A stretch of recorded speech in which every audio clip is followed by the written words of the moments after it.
Hello दोस्तों, फिर से स्वागत है आपका नई वीडियो के साथ। एक राजा था, वह बहुत ही दयालु और धर्म की राह पर चलने वाला था। जनता के कष्टों को दूर करने का सदैव प्रयत्न करता था। लेकिन राजकुमार का स्वभाव राजा से बिल्कुल विपरीत था। उसे निरपराध नागरिकों को यातना देने में आनंद आता था। स्वभाव से दुष्ट और निर्दयी और बोलने में भी क्रक्स था। राजकुमार को बार बार क्रोध आ जाता था। राजा राजकुमार की इन हरकतों से काफ़ी खिन्न था। राजा ने अपने पुत्र को सुधारने के लिए जितने प्रयत्न संभव थे किए, लेकिन राजकुमार अपने कुमार्ग से नहीं हटा। उसकी हरकतों से राज्य की जनता में विरोध बढ़ता जा रहा था। जैसे जैसे राजकुमार की उम्र बढ़ती जा रही थी, वैसे वैसे ही उत्पात भी बढ़ रहे थे।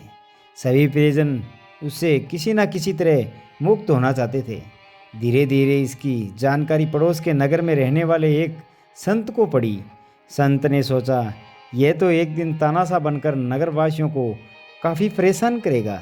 संत ने उस राजकुमार को भले मार्ग पर लाने का निश्चय किया। संत ने राजकुमार को अपने पास नहीं बुलाया, बल्कि स्वयं उसके पास गए। संत उसे एक छोटे नीम के वृक्ष के पास ले गए और उससे कहा, राजकुमार, जरा इस वृक्ष का पत्ता तो तोड़कर देखो, इसका स्वाद कैसा है। राजकुमार ने झट से पत्ते को तोड़ा और एक पत्ते को मुंह में चबा डाला तो राजकुमार का मुंह कड़वाहट से भर गया। इतनी सी बात से राजकुमार आपे से बाहर हो गया।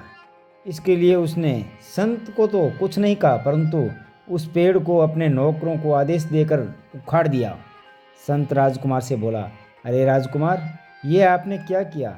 राजकुमार बोला, इस पौधे के लिए तो यही किया जाना चाहिए था, क्योंकि जब अभी से ही इतना कड़वा है तो और बढ़ने पर तो ये विष बन जाएगा।